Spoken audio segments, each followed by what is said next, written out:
We spend a big part of our daily lives here.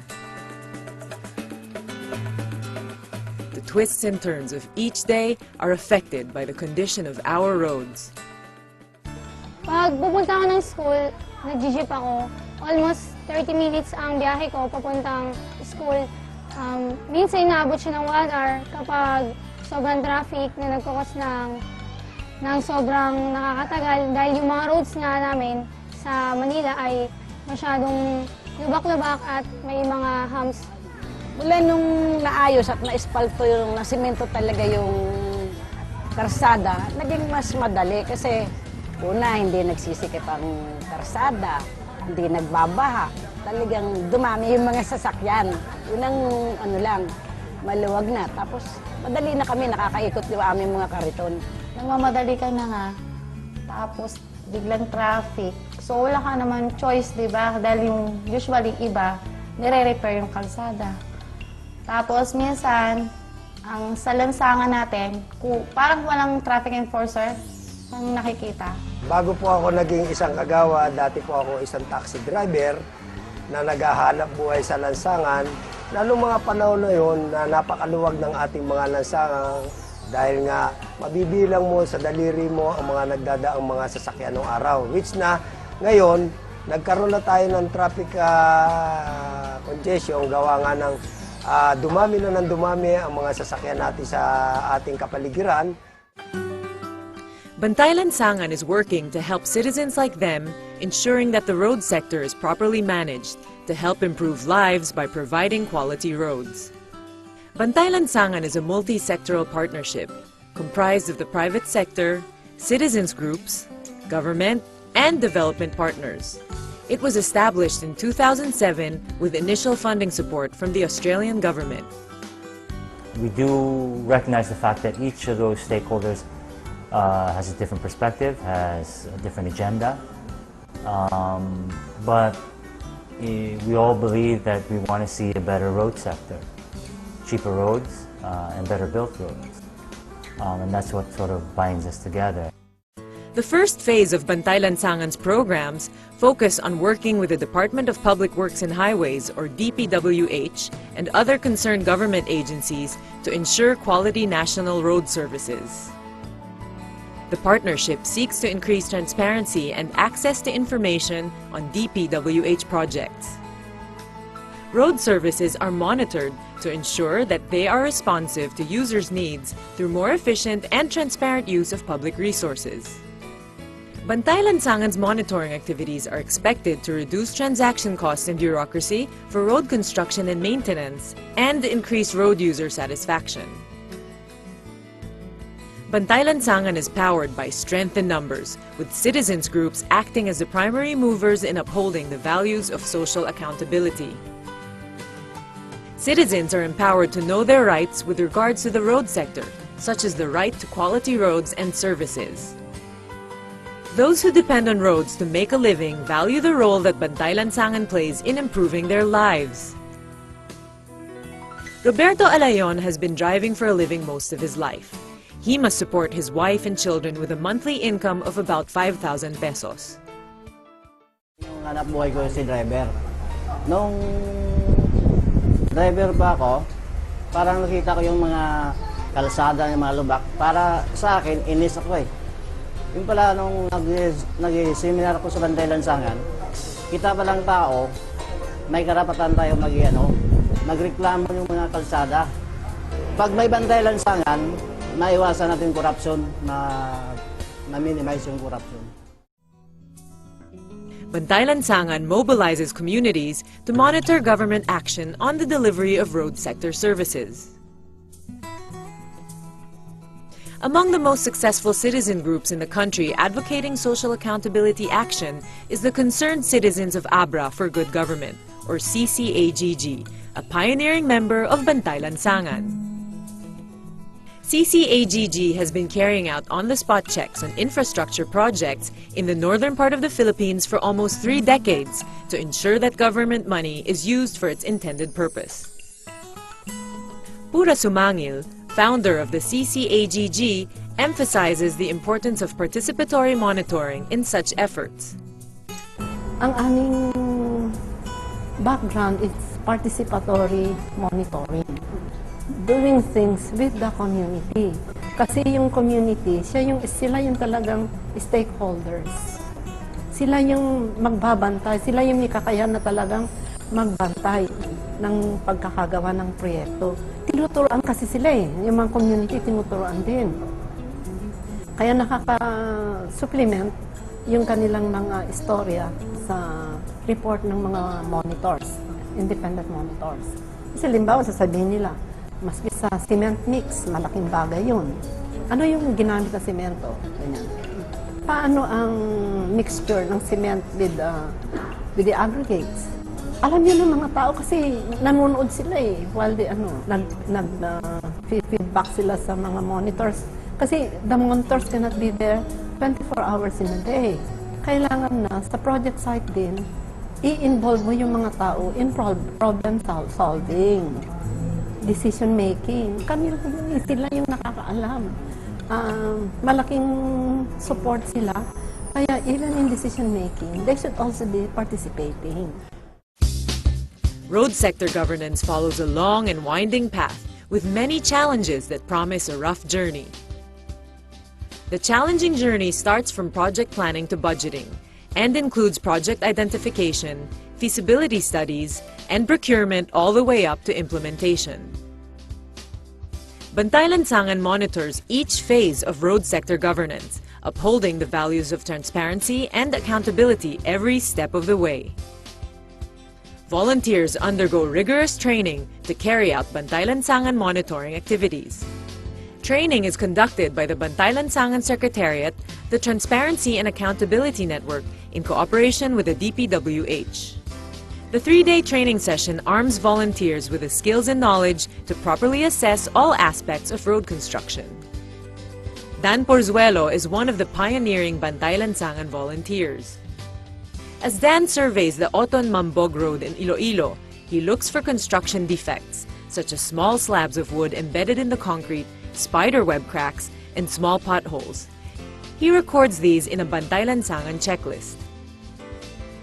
Dan and his group are jeepney drivers and operators who decided to make a difference in society by participating in Bantay Lansangan.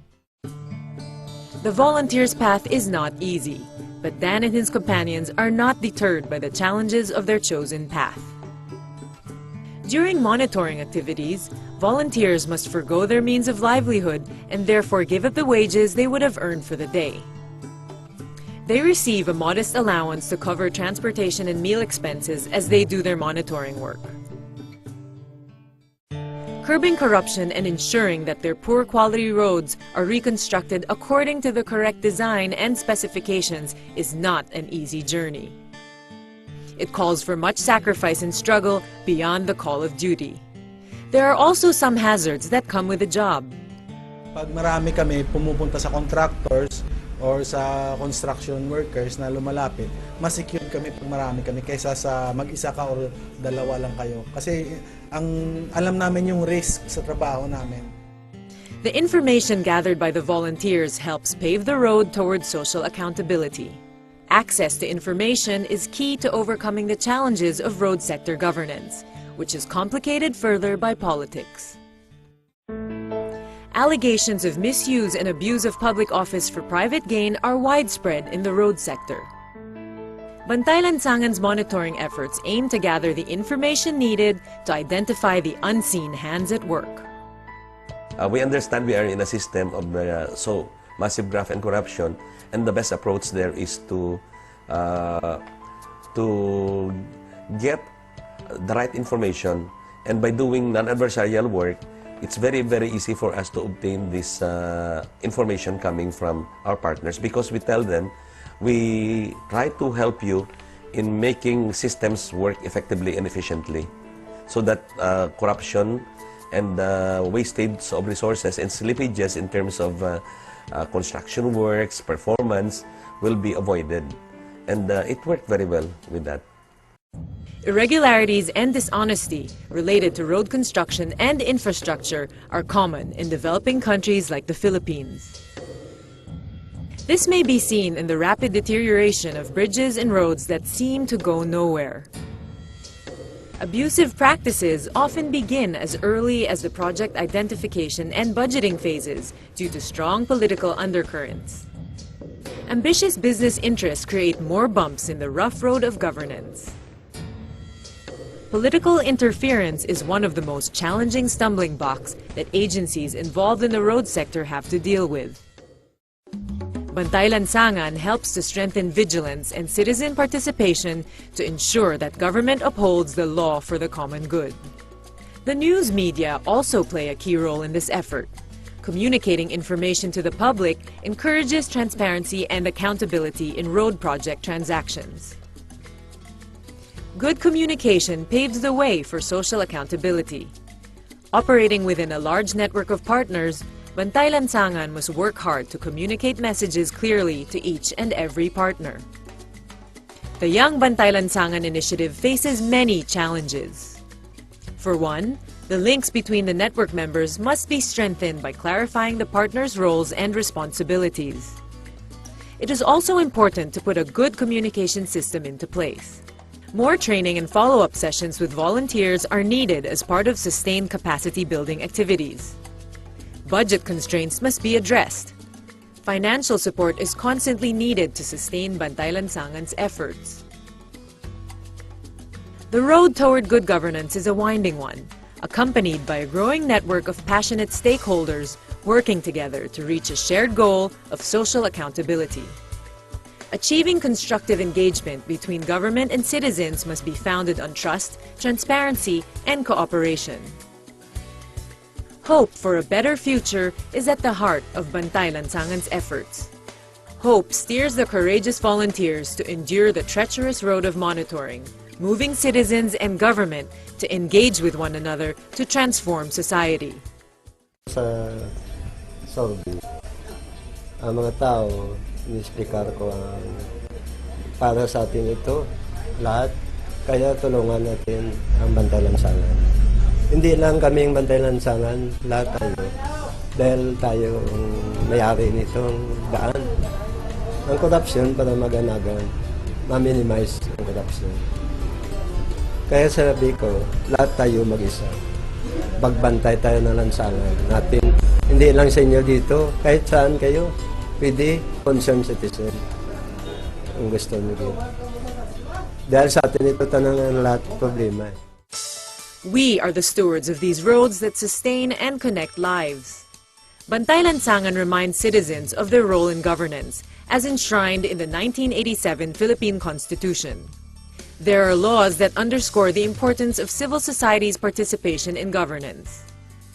Bantay Lansangan envisions the improvement of lives through social accountability as a means to good governance. It will take time to achieve sustained engagement between government and the community for proper road sector governance. We don't want to create, at the outset, an adversarial relationship with the DPWH. We know they have problems. They know they have problems. So let's try to find a way to solve them. Despite the rough road ahead, transforming lives through Bantay Lansangan is something worth struggling and hoping for. The Department of Public Works and Highways shares the same vision. It is committed to reforms aimed at delivering quality roads and services for the people. Pasalamat nga kami, at least kahit pa paano may tulong sa amin sa kontraktor, yung Bantay Lansangan. Kasi hirap din kung kami lang.